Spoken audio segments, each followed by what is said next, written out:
Hello, and welcome to the Alpha Male Podcast, the podcast where we talk about what it means to be an alpha male, the right way, made in the image of God, strong and dominant, and we don't apologize for it. If you read the title to this episode, you may know why. It's a little bit different, coming at you the way we used to, just uploading on the iPhone. I'll skip the normal plugged in bio. Say, first and foremost, I am a Christian, a servant of God and a follower of Jesus Christ. Marine Corps combat veteran a few times, went to war twice. Also served as an urban warfare instructor for the United States Marine Corps. Also served in the U.S. Army full-time and part-time. Also in the private sector. Served as a private contractor, whatever you want to call it, private contractor, mercenary for a 3-letter government agency. I won't specify. Also served in law enforcement for a few years. LAPD, worked regular assignments, more specialized assignments. Done quite a bit of competition shooting. Started that even before I joined the Marine Corps at 17. Been blessed to win more shooting competitions than I can remember. Been a professional big game hunter and guide. Started hunting when I was a boy, and I've been blessed to hunt all over this beautiful country. Was also the commander of a tactical team in a large metropolitan area where our primary job was to stop active shooters. I'm sure I'm skipping some stuff, but the most alpha male thing about me is that I follow the ultimate alpha male, Jesus Christ. So, with that, let's get into today's topic. Actually bugging out. So, my wife and I actually bugged out today. Like, for real. And I'm going to go over some lessons learned. The first one, the main overarching one, is that God provides. My God supplies all my needs. Those who trust in the Lord will not be put to shame. That's number one. Number two is watch and be ready, because Jesus tells us, because the Bible tells us to watch and be ready. Those are the two main overarching themes. But I can say that we had a pretty significant wildfire today. Today was my one day off besides Sabbath, and I got up, enjoyed a cup of coffee with the wife this morning, which is a rarity. After Bible reading and prayer, did a few chores, and then headed off to the gym for a big workout. I kind of plan a big workout for my day off so that I don't have to be rushed and that I can get through it. And anyway, I was at the gym when an alert came out, and the alert said something about this area is on standby for evacuation. And I saw it, and I said, okay, no big deal. This is all during the course of the same workout. A little bit later, an alert came out saying evacuation orders for such and such an area that was north of us. And I was like, okay, well, that's a little concerning. I'll wrap up my workout quick and head home. And then literally a few minutes after that, evacuation order for the area where I live and work in northern Arizona. And I was literally by the phone, saw the alert, and then my wife called, and she said, are they shutting down the store? And I said, I don't know. And she asked, I don't remember exactly how the conversation went, but I said, can you start getting the jacks and everything up on the house? If you guys don't know, my wife and I live in a toy hauler. That's how we live our life all the time. We're semi-nomadic by God's grace. We try and live simply. And we still have far more than we need. But that's how we live, and we live behind the business where I work at. I manage a firearms and training company, a general manager of that in northern Arizona. And in that short amount of time, for me getting out of my silkies for my workout and getting dressed and hitting the roads were already blocked. So I had to do some, let's call it creative, colorful maneuvering to get up to the guy that was doing the roadblock. And I pulled up to him, and I pointed, because it was pretty close to my house, and I said, sir, I live right there. I don't remember exactly what I said, but something effective, sir, I live right there. I got to go get my wife. And he said, okay, be safe. And he let me around the roadblock where everybody else was stopped. So a lesson there is, tell the truth. I was like, I live right there, which was true. And I got to go get my wife, which is true. And backing up a little bit. And again, this just happened today. So I may do a more in-depth thing of things we can glean from this later. So I might jump around a little bit. But lesson number 1, when the advisory came out that we were in advisory to be on standby, I should have just went home then. Like, I could have finished my workout at home if it turned out to be nothing. But I stayed at the gym probably longer than I should have. Keep in mind, this all unfolded in a matter of minutes, but minutes can really make a big difference in a big disaster like this. When I got on the road and I looked, and keep in mind, the gym is only, none of you guys don't know this, but the gym is like 5 miles from my house, maybe a little bit more than 5 miles from my house. It's not far. And there was no fire or anything when I left. And when I pulled out of the gym, it was just a giant wall of smoke. Like, you could just tell the whole area was on fire.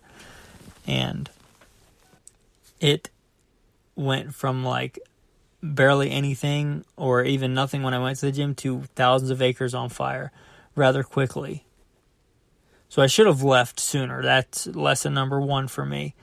And where was I in the actual chronological order? I told the wife to start getting everything ready for the camper because we're semi-nomadic, but we have like jacks and stuff down, which you can't just pull the camper away. You have to get it ready. So I asked her to start getting everything ready, and she did a great job. By the time I was able to get around the roadblock, it took quite a bit longer to get home than normal.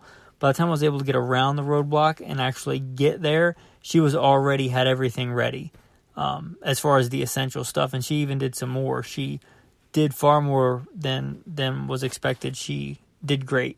She had the jacks up. She had the power unhooked. She had water ready to go. She had extra water ready to go because the Hummer sometimes does overheat, especially hauling the camper. She had that ready to go just in case. She did phenomenally, far above and beyond. She had the property ready to go. Everything, pretty much everything. There was one thing we missed that we had to pull out from underneath the camper, but pretty much everything was ready to go. She did fantastic. Again, this was only a few minutes, but by the time I got there, everybody had left the business, and the owner himself was literally just pulling out as I was pulling in to get the camper. And from the time the alert came out, from the time we were leaving, it was probably 35 minutes, to give you an idea of how fast this went. From the time I got back to where we live to us leaving, it was probably 10 minutes. And I don't know that for sure, but I'm using whatever I'm judging to be the time frame there. So, again, the number 2 lesson, watch and be ready, because God calls us to watch and be ready. This is an actual bug out, but we live our lives in a way that we're ready to go, because Jesus says watch and be ready. I have a bug out bag behind the seat of my Hummer. The smoke was blowing the opposite way, but it was blowing towards us. I know that doesn't always work, but I have ways to filter out smoke and things like that. I have a bug out bag. I have my little tiny, what I would call like EDC bug out bag, riding shotgun. I had, my Scar 17 sitting by the center console, and my regular EDC gear, my CCW gun.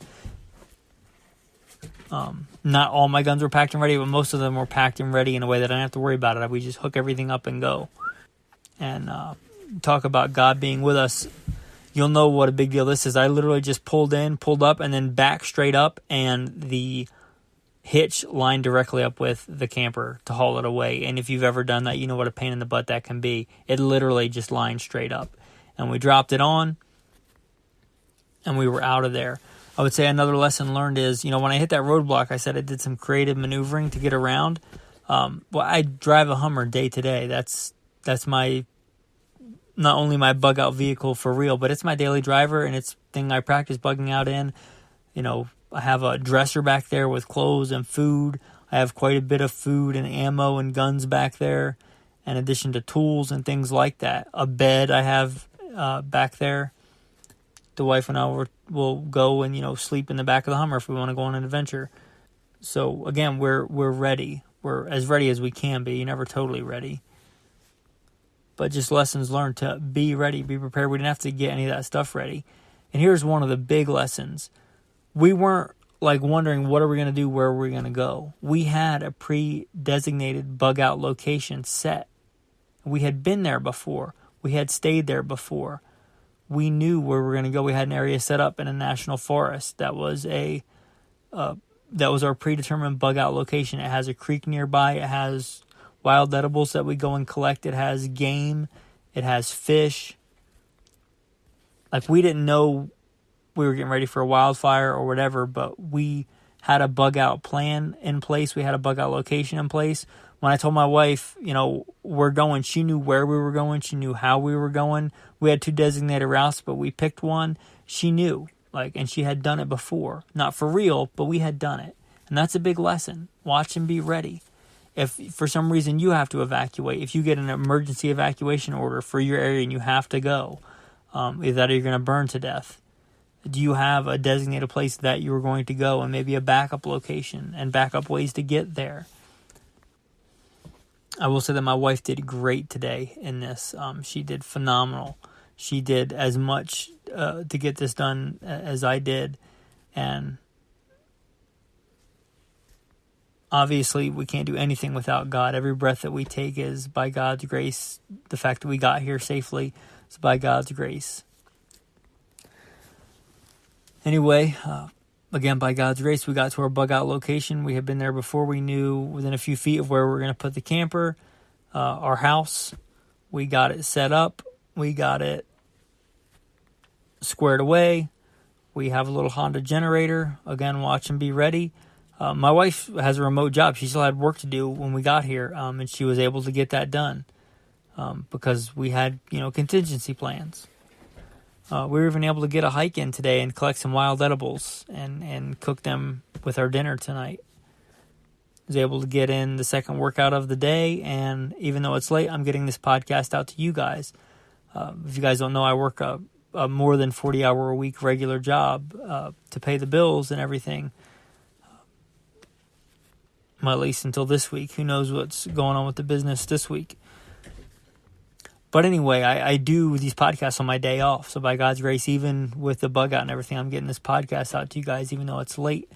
That's part of watching and being ready, because we were, again, not totally ready, but we were ready enough to be out of there by the time I got home in 10 minutes.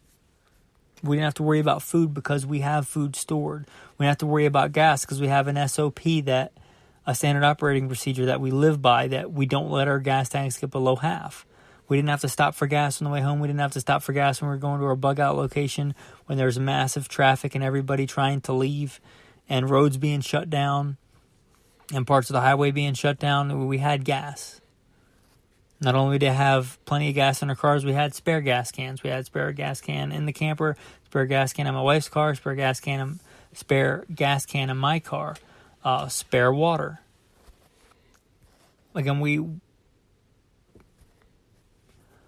by God's grace, we live our life this way. It's not just because of today. We live our life this way to watch and be ready, because Jesus says to watch and be ready.